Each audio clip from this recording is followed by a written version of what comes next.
आप सभी लोग का हमारे चैनल पे एक बार फिर से स्वागत है। आज के इस वीडियो का टॉपिक है सेट समुच्चय। जो डीएलएड प्रशिक्षु हैं उनका थर्ड सेमेस्टर का जो एग्ज़ाम होगा उसमें एक चैप्टर है समुच्चय। इससे भी प्रश्न पत्र में 1 से 2 क्वेश्चन देखने को मिल सकते हैं। तो आइए देखते हैं समुच्चय को। इसका डिफिनीशन परिभाषा है, कुछ सुपरिभाषित वस्तुओं का संग्रह समुच्चय कहलाता है। किसी भी चीज़ का या वस्तु हो, नंबर्स हो, XYZ कुछ भी, अगर किसी को हम एक कलेक्शन के रूप में लिख दें तो वही होता है हमारा समुच्चय। जैसे लिखा हुआ A, हमेशा हम सेट को कैपिटल लेटर से डिनोट करते हैं, और ये जो बीच में लिखा रहता है इसे हम एलिमेंट्स कहते हैं या अवयव कहते हैं, और इसे हम मिडिल ब्रैकेट से डिनोट करते हैं। जैसे लिखा हुआ 1 2 3 4 5, ये हमारा एक सेट के रूप में हो गया है। तो यही हुआ हमारा डिफिनीशन, कुछ सुपरिभाषित वस्तुओं का संग्रह समुच्चय कहलाता है। अब समुच्चय के प्रकार भी होते हैं। जैसे इसमें दिया हुआ एकल समुच्चय, जिस समुच्चय में केवल एक ही अवयव या एक ही एलिमेंट्स होते हैं उसे एकल समुच्चय कहते हैं। ये हमारा जो 3 लिखा है ये अवयव है, एलिमेंट्स है, इसमें केवल एक ही एलिमेंट्स देखने को मिलता है तो इसे हम कहेंगे एकल समुच्चय। क्वेश्चन पेपर में ऐसे डिफिनीशन भी पूछ सकता है कि एकल समुच्चय क्या है या समुच्चय क्या है, रिक्त समुच्चय क्या है, 1 नंबर के क्वेश्चन में पूछ सकता है। अगला है हमारा रिक्त समुच्चय या एम्प्टी सेट भी कहते हैं, नल सेट भी कहते हैं, जिसमें कोई अवयव ना हो। अगर फाई दिया है तो फाई हमारा रिक्त समुच्चय है, या हम केवल ब्रैकेट बना दें, बीच में कोई अवयव ना डालें, कोई एलिमेंट्स ना लिखें, तो ये हमारा हो गया रिक्त समुच्चय। अगला है परिमित समुच्चय, जिसमें अवयव की संख्या निश्चित हो, जिसमें एलिमेंट्स के जो एलिमेंट्स हों वो निश्चित क्रम में। जैसे A दिया है 1 2 3 4, ये हमें पता है कि 1 से स्टार्ट होके 4 तक है इसका लास्ट डिजिट, तो ये हमारा फाइनाइट है, इसलिए हम परिमित समुच्चय कहते हैं इसे। अगला है अपरिमित समुच्चय, अवयव की संख्या सीमित नहीं है। जैसे इसमें लिखा हुआ प्राकृतिक संख्याओं का समुच्चय, अगर हम इसे सेट में डिनोट करें तो लिख सकते हैं A प्राकृतिक संख्या 1 से स्टार्ट होती है, 2 3 4 डॉट डॉट डॉट, ये इनफाइनाइट तक जाती है, तो ये हमारा अपरिमित है, इसका कोई लिमिट नहीं है। नेक्स्ट है समान समुच्चय, जब A का प्रत्येक अवयव B में हो और B का प्रत्येक अवयव A में हो तो इसे हम कहते हैं समान समुच्चय। जैसे दिया हुआ A = 1 2 3 और B में भी दिया हुआ है 3 2 1, तो 1 2 3 इसमें भी है, 1 2 3 इसमें भी है, आर्डर इसमें चेंज हो सकते हैं, इससे कोई प्रॉब्लम नहीं होता। अगला है समतुल्य समुच्चय, 2 परिमित समुच्चय A व B तब समतुल्य कहलाते हैं जब उन दोनों समुच्चयों में अवयव की संख्या समान होती है। इसमें हो जाएगा जैसे Na = Nb।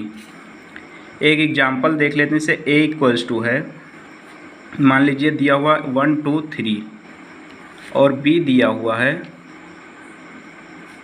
4 5 6, इसमें भी 3 एलिमेंट्स हैं, इसमें भी 3 एलिमेंट्स, तो ये हमारा हो गया समतुल्य। नेक्स्ट है समुच्चयों का समुच्चय, यदि किसी समुच्चय A के अवयव भी समुच्चय हों तो A को समुच्चयों का समुच्चय कहते हैं। जैसे A इसमें दिया हुआ A = पहले ब्रैकेट में 1 था, फिर 1 2 हुआ, 1 2 3 हुआ, इसका 1 इसमें भी आए, इसका 1 2 इसमें भी है, तो ये हो गया हमारा समुच्चय का समुच्चय। सेट में और भी बहुत सारे कॉन्सेप्ट और फार्मूलाज हैं, लेकिन डीएलएड में जो दिया जाता है बस इजी ही रहता है सेट के क्वेश्चन। कुछ फार्मूला हम देख लेते हैं। यूनियन को हम डिनोट करते हैं U से, इसका हिंदी होता है संघ, समुच्चयों का संघ।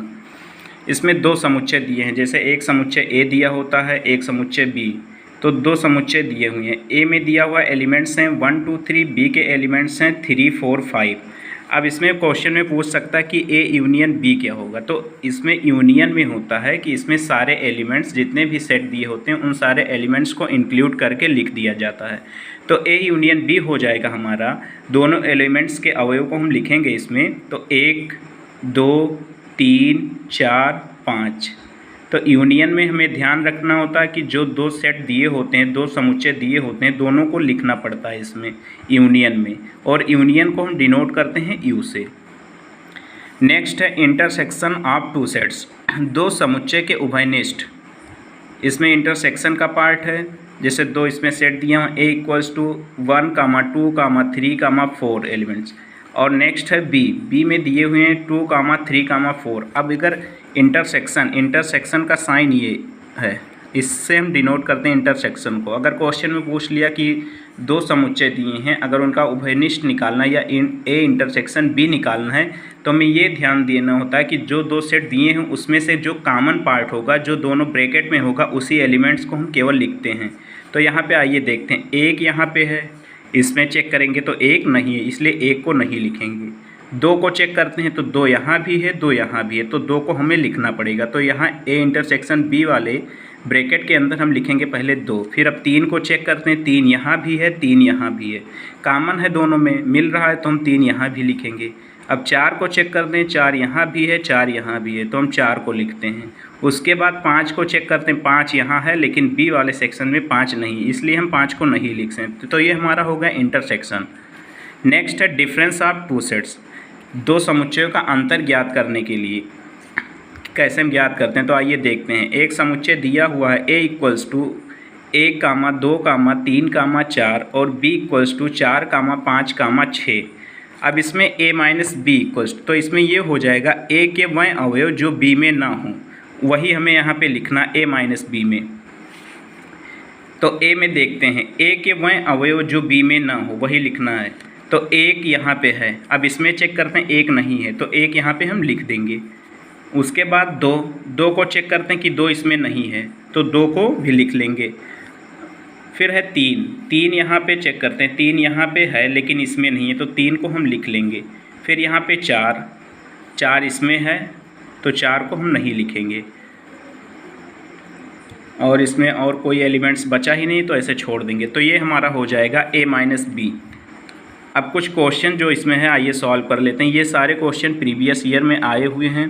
जैसे क्वेश्चन दिया हुआ है a equals to x such that x सम संख्या और यक्स लेस देन 9 और b इक्वल्स टू दिया है 7, 3, 4, 8। अब इसको हमें इसमें फाइंड करना है b minus a equals to क्या होगा। तो इसमें हम यक्स का वैल्यू रखेंगे, जो भी वैल्यू रखेंगे वो इवन नंबर्स होना चाहिए और वो लेस देन होना चाहिए 9। तो यहाँ पे यक्स इक्वल्स टू 2, 4, 6, 8, यही हमारा हो जाएगा। ये हो जाएगा हमारा a इक्वल्स टू, और b यहाँ पे दिया हुआ है। अब इसमें फाइंड करना है b माइनस ए। तो b माइनस ए में होगा कि b के वह एलिमेंट्स जो a में ना हों वही हमें लिखना है। तो ये हो जाएगा, पहले इसमें हम चेक करेंगे, पहला एलिमेंट्स है 7 और यहाँ पे चेक करते हैं 7 नहीं, तो इसलिए हम 7 को लिख देते हैं। उसके बाद दूसरा एलिमेंट चेक करते हैं 3 यहाँ पे नहीं है, तो हम 3 को भी लिख देंगे। अब अगला चेक करते हैं 4, तो 4 यहाँ पे दिया हुआ है, तो 4 को नहीं लिखेंगे। नेक्स्ट है 8 भी दिया है, तो 8 को भी नहीं लिखेंगे। तो b minus a equals to हो जाएगा 7, 3। अगला क्वेश्चन आइए देखते हैं। इसमें दिया हुआ a equals to x such that x square minus 5x plus 6 और b equals to x plus 2 x minus 3। तो सबसे पहले हमें इसका फैक्टर करना पड़ेगा। तो इसका अगर हम फैक्टर करेंगे, आप लोग रफ में कर लीजिएगा, तो ये हो जाएगा x माइनस 2 एक ब्रैकेट में और दूसरे ब्रैकेट में हो जाएगा x माइनस 3। तो ये हमारा हो गया a इक्वल्स टू, और b यहाँ पे दिया हुआ। अब इसमें देखिए क्या पूछ रहा है, इसमें पूछ रहा है a इंटरसेक्शन b भी पूछ रहा है और a यूनियन b भी पूछ रहा है। तो सबसे पहले हम यहाँ पे निकालते हैं a union b। a union b में हमें पता है कि सारे एलिमेंट्स को लिख लिया जाता है। तो a में दिया हुआ है x माइनस 2, तो ये हो जाएगा x माइनस 2 कामा x माइनस 3, और फिर b के ब्रैकेट में देखते हैं तो दिया हुआ x+2 और x-3 हो ही चुका है, तो ये हमारा हो गया A यूनियन B। अब इसी में एक और क्वेश्चन पूछा है कि A इंटरसेक्शन B क्या होगा।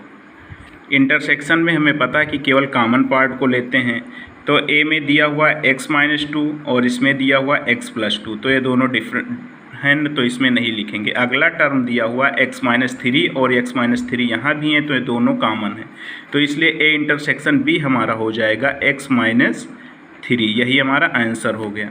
अगला क्वेश्चन है, दिया हुआ है A = 1, 2, 3, 5, 9 एंड B = 2, 3, 5, 7, 8। इसमें पूछा है A - B। फिर वही कंडीशन इसमें चेक करना होगा कि A के अवयव B में ना हो। एक को चेक एक इसमें नहीं है, तो यहाँ पे 1 हो जाएगा, कामा 2 इसमें है तो 2 को नहीं लिखेंगे, 3 भी है 3 को नहीं लिखेंगे, 5 भी है 5 को नहीं लिखेंगे, 9 को लिख लेते हैं। तो ये हमारा हो गया आंसर A - B। ये जितने भी क्वेश्चन हैं ये सारे प्रीवियस ईयर के क्वेश्चन हैं, ये पिछले वर्षों में आए हुए प्रश्न हैं। नेक्स्ट क्वेश्चन है, A = दिया है 4, 6, 7, B = दिया है 3, 5, 6। इसमें पूछा है A इंटरसेक्शन B, तो A इंटरसेक्शन B हमें पता है कि दोनों में जो कॉमन पार्ट होगा वही लिखना होगा। तो 4 यहाँ पे है लेकिन 4 इसमें नहीं है B में, तो 4 को नहीं लिखेंगे। 6 यहाँ पे है A में और 6 B में भी है, तो ये कॉमन हो गया, तो 6 को हम यहाँ पे लिख लेंगे। अगला चेक करेंगे 7 भी नहीं है, तो A इंटरसेक्शन B हो गया हमारा 6। यही हमारा आंसर हो गया। तो अगर आपको वीडियो पसंद आया हो तो चैनल को सब्सक्राइब कीजिएगा और वीडियो को लाइक कीजिएगा। अगर आपको किसी भी टॉपिक पे वीडियो चाहिए तो आप कमेंट में बता सकते हैं, और हमारे टेलीग्राम चैनल या फेसबुक ग्रुप से जुड़ना चाहते हैं तो वीडियो के डिस्क्रिप्शन में लिंक होगा, वहाँ से जाके आप लोग ज्वाइन कर सकते हैं। Okay guys, thanks for watching this video.